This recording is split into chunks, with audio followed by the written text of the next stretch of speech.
Hey everyone, I'm Mary Beth McAndrews from Dread Central, and I'm here today with Michael Emerson, star of shows like Evil and Lost, and you also saw him in Saw, the first Saw movie. So, hi, how are you? Fine. Saw, God help us all. I just barely survived the shoot of that movie. Wait, It was really? the most lawless, violent, and reckless work. I thought, please just let me survive this. But who wouldn't do it because it was such a great script. The single best ending of a script I think I ever read. Right?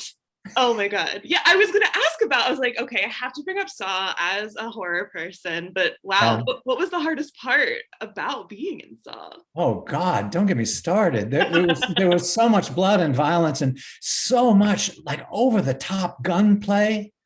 The, James Wan, the director, he liked a muzzle flash on a gun. You know, the blue Yes. flame that comes out even Yeah. when you're shooting blanks. So we were just blazing away. It's a wonder we didn't set the place on fire. And then it turned out we had too much. We had too much guns for how little damage was going on in the room around us. You know, because no windows were breaking or Yeah. vases exploding or anything like that. And then I had this epic combat sequence with Danny Glover, You do. and he, as I recall, he was not available to rehearse the combat sequence. So we did it. Well, I had rehearsed it. I had rehearsed it with the stunt coordinator, but Danny Glover just came in and just kind of did it. And it wasn't exactly what was choreographed, but it played out all right. But I would have hate to have had to do it any more than we did. It was rough. That sounds like a lot. And so are you a horror person? Like, are you a horror movie fan? Like, is that something you're interested in? I am. I'm not a big one for slasher movies. Okay. I like I like the horror of atmosphere and psychological pace. Like I like that Robert Eggers movie, The Witch.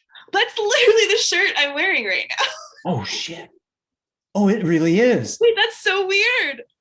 And I like that movie in particular. I like Let the Right One In. Oh, that is one of my favorite both vampire movie and just horror movie of all time. It's beautiful.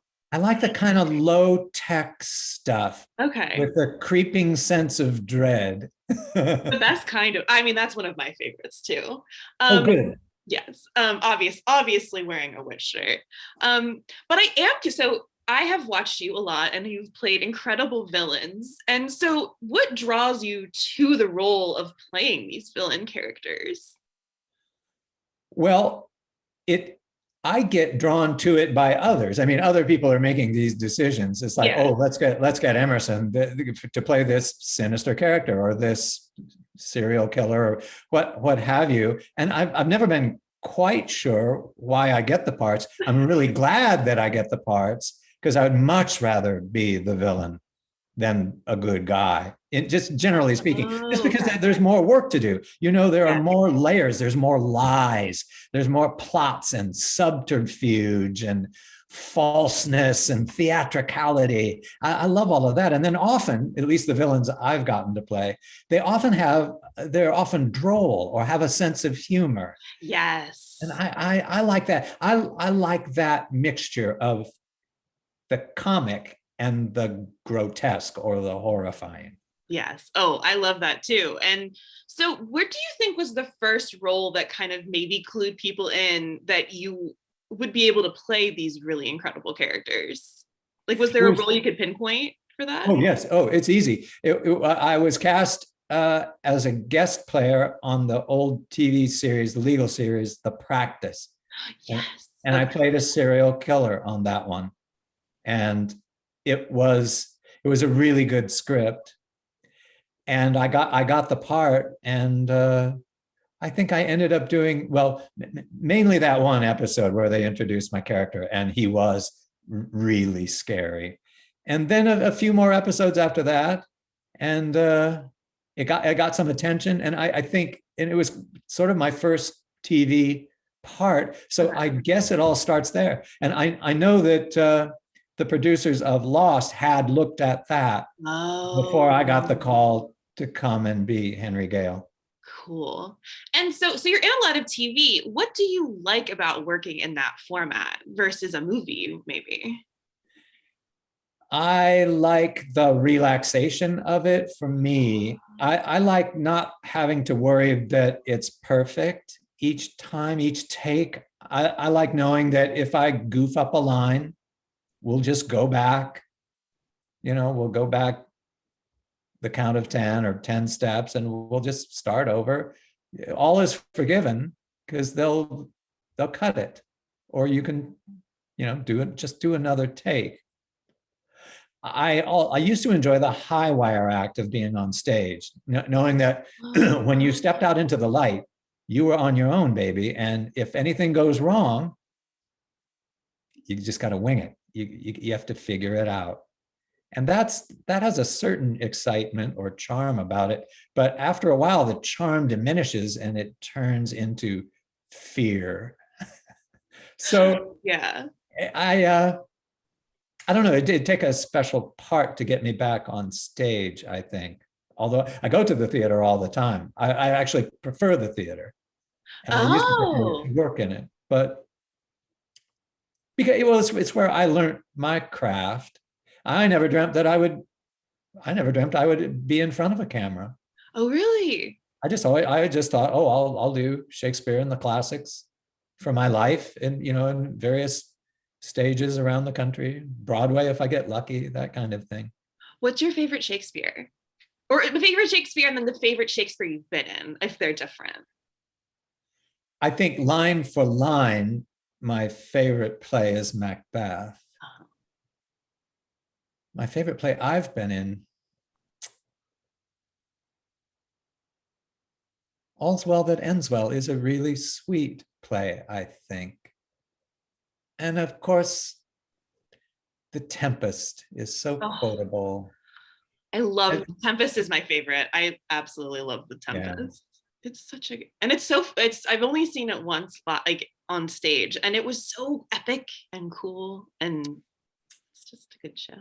When I was first seeing my wife, Carrie, she was doing The Tempest in New York City. She was Miranda and Patrick Stewart was Prospero. No way. And it was just a brilliant production. And so many of the performances in it finally made sense of certain roles. Because, we've all been in it. I used to do Shakespeare a lot. So I've been in that play several times and seen it a dozen. And when somebody has really thought it out carefully and made a choice that is like a stroke of genius. Oh my God, this is how it should go. And the point I want to make with that production was that instead of Carrie playing Miranda as some kind of fairy or mermaid princess kind of figure, she played it as a dirty little tomboy who had nothing but her dad's cast-off clothes to wear. And then that makes sense of the ceremonies of the play, the springtime ceremonies, her coming into womanhood. She graduates into femininity. And all of it it made such sense. I love that. It was delightful. I haven't been to the theater in so long. I haven't been because of, the pandemic. Yeah. What was the last show you saw that you really loved? Well, I saw a really good production of The Misanthrope in Prospect Park about 10 days ago. Ooh. We've been going to more shows that are outdoors. Ooh, okay. That makes sense. I guess I haven't really gone back in a Broadway theater yet. Well, because shooting on Evil, yeah, we have to be so careful. It's not that I'm vaxxed and boosted. I'm not afraid of getting sick. I'm afraid of being made to be away from work for 10 days. And if I can't work, then 120 people can't work. Oh, yeah. Okay. So then what's everybody going to do during my quarantine? Yeah. I mean, we've done a lot of mad scrambling, but I haven't missed. I fortunately, when I did get COVID, we were on Christmas break. Oh, okay. So it ended up not interfering with any shooting, That's which was great. But okay, so you brought up Evil. I love Evil. I love your character in Evil. The show is incredible. So, what drew you first to the story of Evil? Well, and this is unusual in my career, was it came to me as an offer. But by that, I mean, my agent called up and said, look, the Kings have sent over the script for a new series, and they're interested in you for a part in it. Will you read it and respond? And my response was, hell yes. Because it was, it's the Kings, for God's sake. Yeah. They're some of the very best. And their work is always sophisticated, and it's always for grown-ups. And I thought, if they are brave enough to do horror on a Sunday night at CBS, I'm keen to see how that works from the inside. And when I read the script, I didn't have, Leland didn't have that much to do in the pilot, but I saw where they were positioning him, how he was going to be this inexplicable force of mischief and chaos, and he loves doing it. And I thought, oh, that's the part for me. That could be fun. And you look like you have a lot of fun playing Leland. I do have a lot of fun. I confess that many days I go to work and I think, no one knows this, but I'm in a comedy today. Oh, I love that. That's so good. And so, what for you has been the best thing about working on this show? Well, one of the best things about it is that I unexpectedly have to be theatrical. Okay. Like, there are fantasy sequences or dream sequences where I sing or I dance, or all these things that I just never expected to do again in my camera career. And also, it's so theatrical to, for example, climb into a bathtub full of blood with a white three-piece suit on. That stuff, or have a bucket of blood poured over your head. Ooh, what's that like? It's scary. It's scary because it's thick, it's viscous, and you have to be careful how you're breathing. Wow, that's incredible. I love that. And so, what has been perhaps your favorite moment to shoot in the show so far?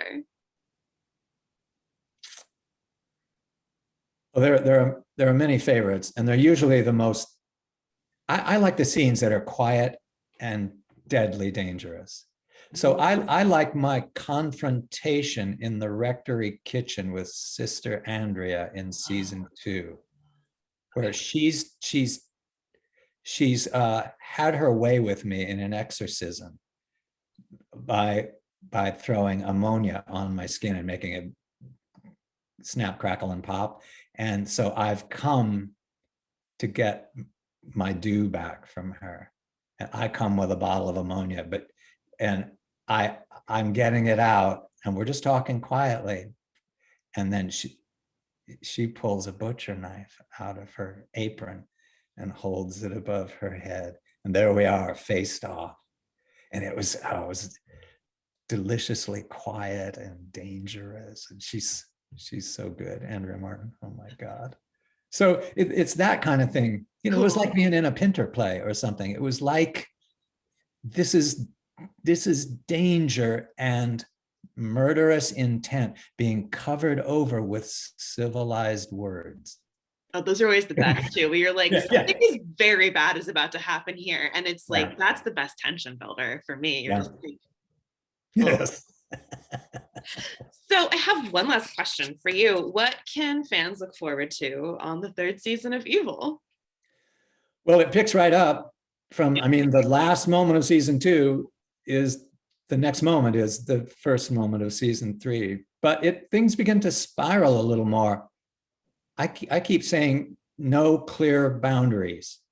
Okay. That relationship, the primary one between David and Kristen, that's charged, and how is that to be negotiated? And what if you add demons to the mix? And then everybody else, Cheryl, Leland, the churchmen, Sister Andrea, everybody's agenda seems to be spiraling upward, outward. Everybody's getting busier and a little more global, and really crazy, absurd things are happening. Stuff that involves, blood and brain fluid and the secret marketplace of dark arts. Incredible. I mean, that's all I want in my television What could be better? Yeah, like what could be better than that? That's incredible. Well, Michael, thank you so much for taking the time to chat with me about your career and about theater and about evil. This was such a joy to talk to you. Thanks a lot. It was a really nice conversation. I thought, let's do it again. Yes, please. Okay.